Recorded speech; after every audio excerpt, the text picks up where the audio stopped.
word elite has a negative connotation. It has got it quite recently in human history, actually. Previously, the elite had a different status. These were people from the social vanguard which, admittedly privileged, initiated new developments. They were patrons for art and culture, and they were socially engaged. They inspired and were an example for others. Some were members of governments and parliament. And it was in a time when being a representative of the people was an honorary job and not a step in a career in the first place. This kind of elite, this vanguard, is getting extinct. The voice of the people is paramount. And in these times of uncertainty, in a world that is increasingly complex, the people's voice is extremely influenced by gut feelings.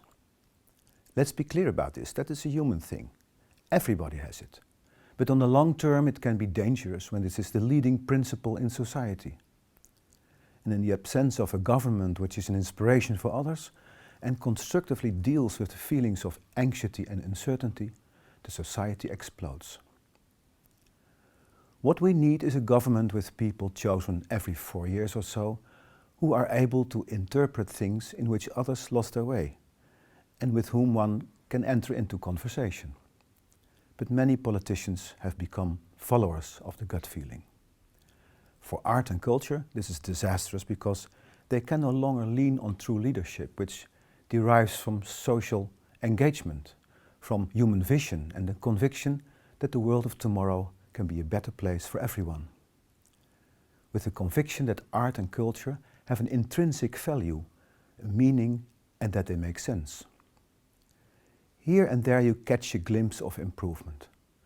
Especially the new generation, say people in their 20s and 30s, seem to be more engaged and less interested in money and gaining power. But many politicians have become narcissists and careerists.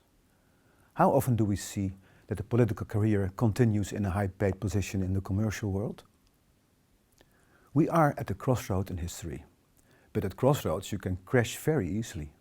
And that calls for social commitment of the arts. And this commitment is slowly getting back with a vengeance. And that is the bright spot on the horizon. But it's not enough. It's about time that people affected with an artistic, creative nature get into supervisory boards, parliaments and governments.